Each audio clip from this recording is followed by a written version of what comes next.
E essa história não é só sobre o passado. É sobre decisões humanas que ainda ecoam hoje, escondidas naquilo que você vive, come e nem percebe de onde veio. E tudo começa em um lugar onde a esperança já estava morrendo antes mesmo das pessoas perceberem. No interior da Itália do século XIX, longe das grandes cidades e das histórias romantizadas, existia um cotidiano duro, repetitivo e silencioso, onde famílias inteiras acordavam antes do sol nascer e trabalhavam até o corpo ceder, não por ambição, mas por pura necessidade de sobreviver mais um dia.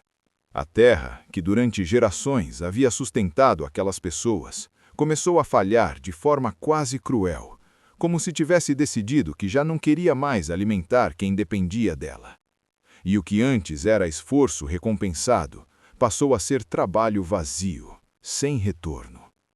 Mas o problema não era apenas a natureza, porque enquanto a produção caía, os impostos subiam e os poucos recursos que restavam eram levados por sistemas que favoreciam quem já tinha tudo, deixando os mais pobres presos em um ciclo impossível de quebrar.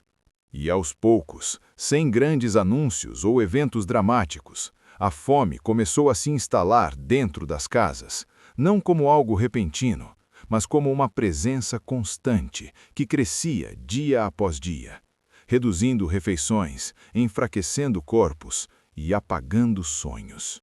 As crianças aprendiam cedo que a vida não era sobre crescer ou conquistar, mas sobre resistir, observar os adultos em silêncio e entender, mesmo sem palavras, que o futuro não parecia promissor para ninguém ali.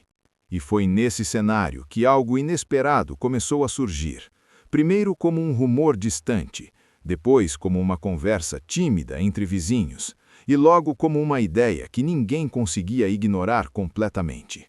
Diziam que existia uma terra do outro lado do oceano, onde o trabalho era recompensado, onde a terra produzia com abundância e onde pessoas comuns podiam finalmente ter uma chance real de mudar de vida.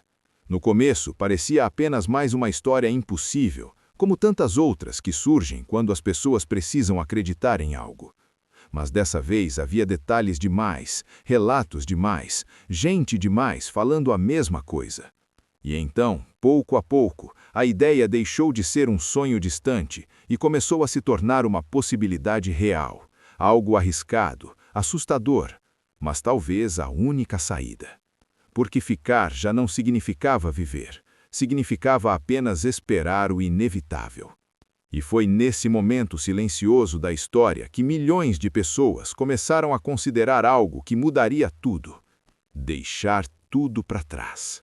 A decisão não veio de forma repentina, nem carregada de coragem, como muitos imaginam, mas sim de um cansaço profundo, acumulado por anos de luta silenciosa, onde partir deixou de ser um sonho e passou a ser simplesmente a única alternativa possível para continuar existindo. As despedidas começaram sem cerimônia, sem grandes palavras, apenas olhares longos, abraços demorados e o peso de quem sabia que talvez nunca mais pisaria naquele mesmo chão novamente. Não havia garantias, não havia segurança, não havia sequer a certeza de sobrevivência. Apenas uma promessa distante que parecia melhor do que a realidade que estavam deixando para trás. E então começaram a caminhar. Caminhar para longe de tudo o que conheciam, carregando não apenas malas, mas memórias, histórias e uma vida inteira comprimida em poucas escolhas. As cidades portuárias começaram a se encher de pessoas que tinham o mesmo olhar, o mesmo medo e a mesma esperança silenciosa. Era como se um país inteiro estivesse aos poucos se esvaziando de dentro para fora. E no meio daquela multidão, cada pessoa carregava uma história diferente, mas todas tinham o mesmo destino: o oceano. Entrar naquele navio não era apenas viajar, era abandonar uma identidade e aceitar o desconhecido. E quando o navio partiu, não havia mais volta. O mar se tornou o novo mundo, vasto, imprevisível e silenciosamente ameaçador. Os dias eram longos, repetitivos, quase indistinguíveis uns dos outros. O tempo parecia parar, enquanto a incerteza crescia.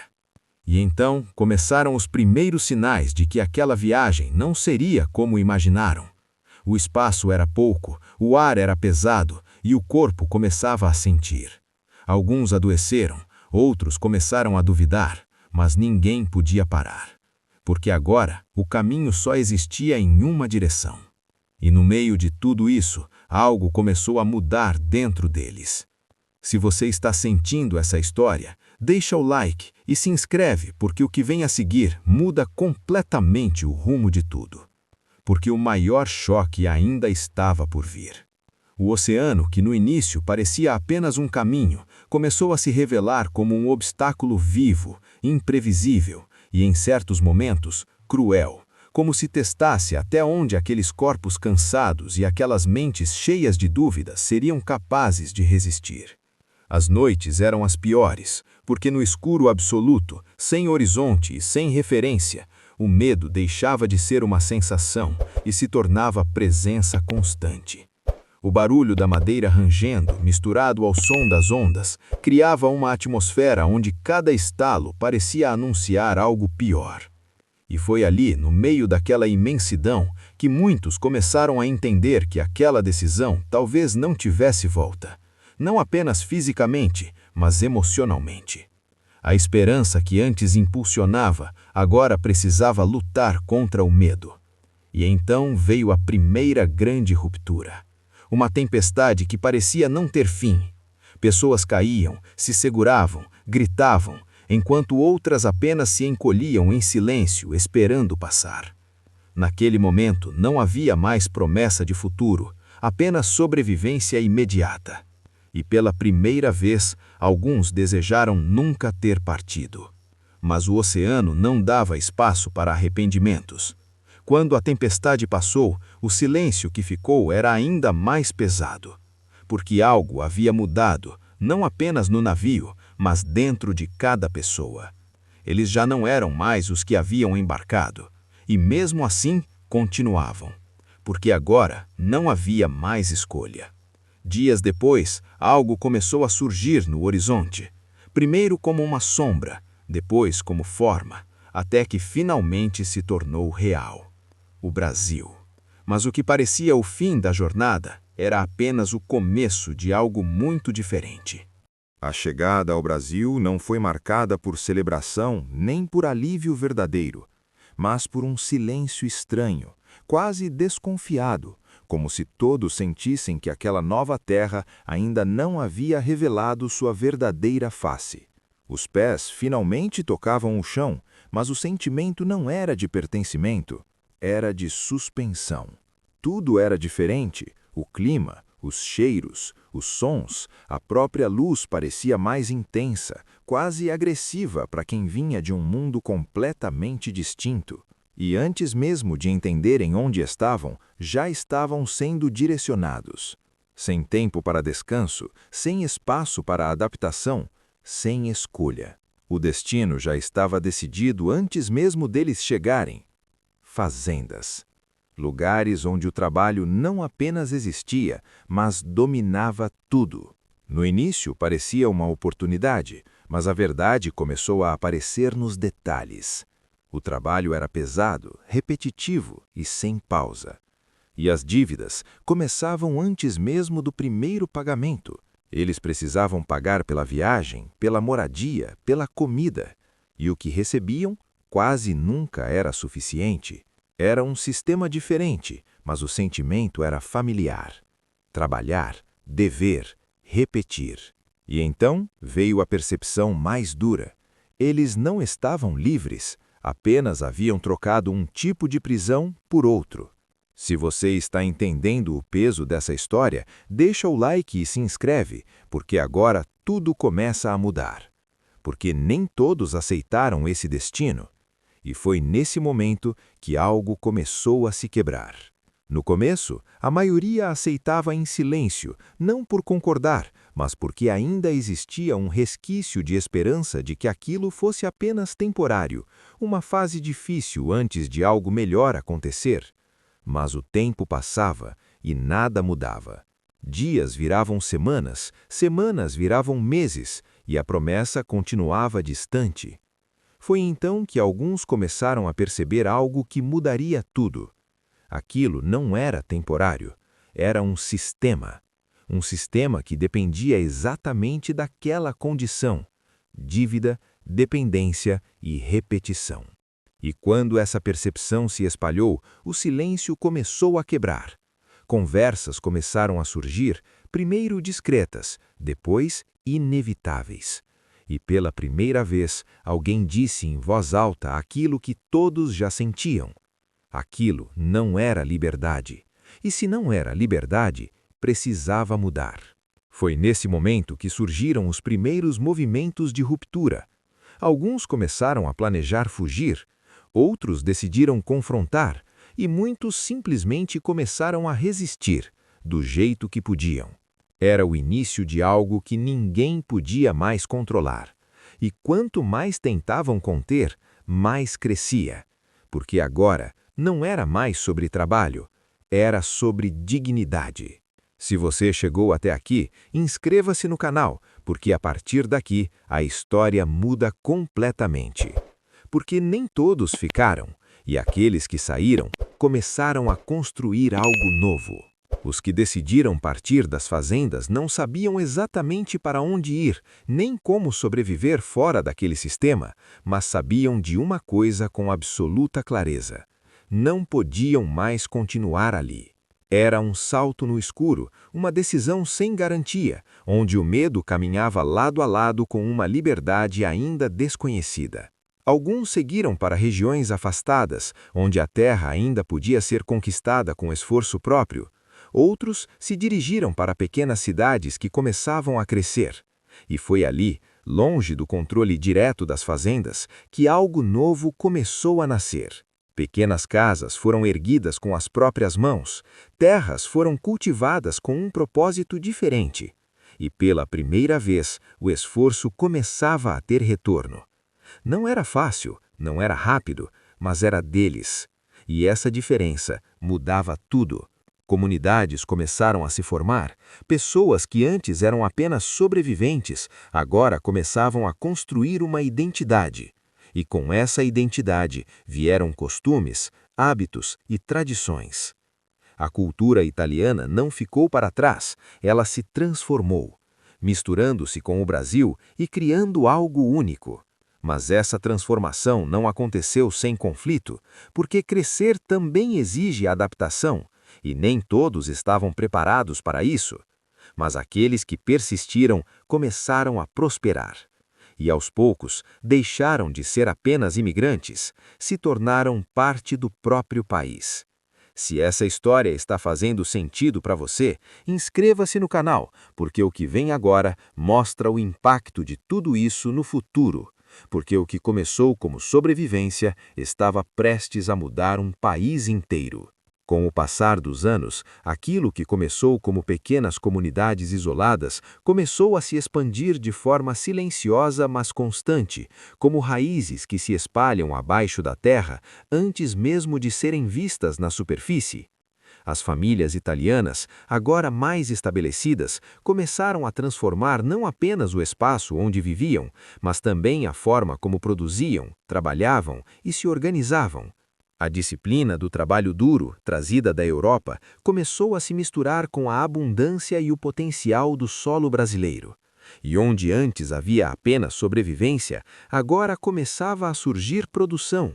Essa mudança não passou despercebida.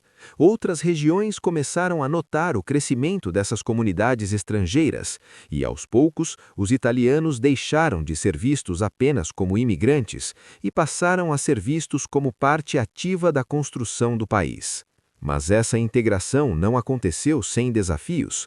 Diferenças culturais, linguagem e costumes ainda criavam barreiras invisíveis, mas o trabalho era uma linguagem universal, e foi através dele que as primeiras verdadeiras pontes começaram a ser construídas. Com o tempo, essas comunidades começaram a influenciar diretamente a economia local, novas técnicas agrícolas, novas formas de organização e até novos hábitos alimentares começaram a surgir, e aquilo que era estrangeiro começou a se tornar familiar. A identidade estava mudando silenciosamente, e quando perceberam, já não era possível separar completamente quem era quem. Mas nem todos viam isso como algo positivo, porque mudanças profundas sempre geram resistência, e o Brasil estava mudando mais rápido do que muitos conseguiam compreender.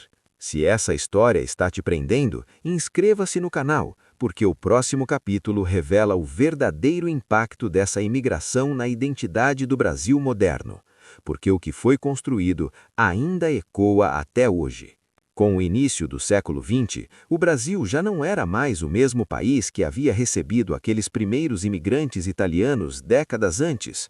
As marcas da imigração estavam por toda parte, nas plantações, nas cidades, na culinária e até na forma de viver. O que começou como pequenos grupos isolados havia se tornado uma presença estruturante em diversas regiões do país, e com o crescimento das cidades, os descendentes dos imigrantes começaram a ocupar novos espaços.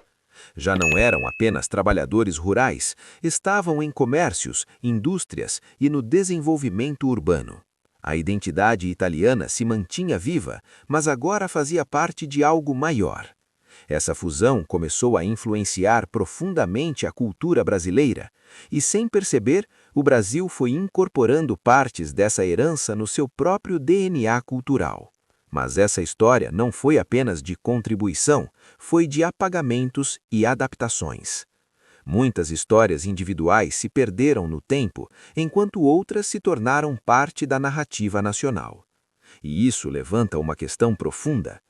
Quantas histórias foram necessárias para construir um país inteiro? A imigração italiana não foi apenas um movimento de pessoas, foi um movimento de transformação estrutural. E seus efeitos continuam vivos até hoje, mesmo que nem sempre sejam reconhecidos. Porque a história não desaparece, ela apenas muda de forma. E aquilo que foi construído com dor também se tornou legado. Se essa história está fazendo sentido para você, inscreva-se no canal, porque ainda existe um último capítulo revelador.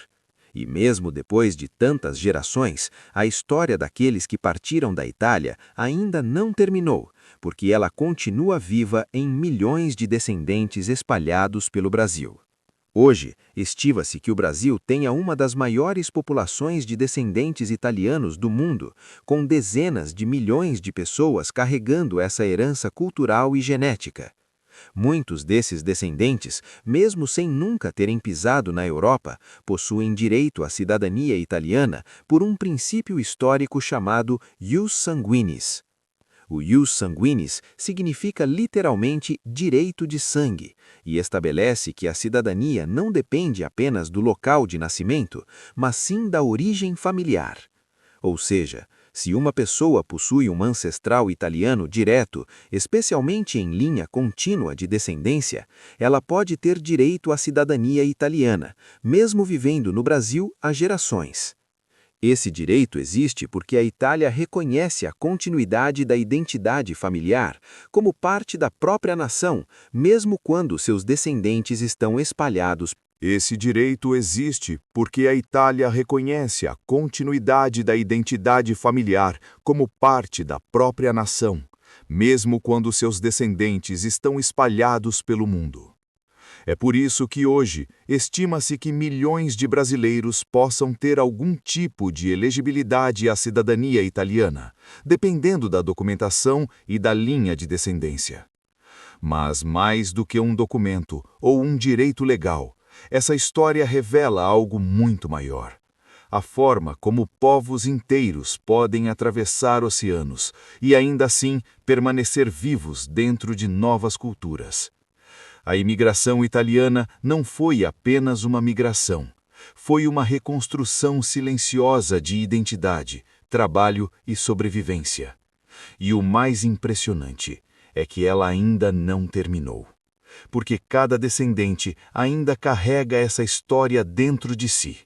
E toda vez que alguém procura suas origens, essa jornada recomeça. porque a história da imigração italiana no Brasil não é apenas sobre o passado, é sobre quem somos hoje. Se você chegou até aqui, deixe seu like e se inscreva no canal, porque histórias como essa mostram que o passado nunca desaparece, ele apenas se transforma.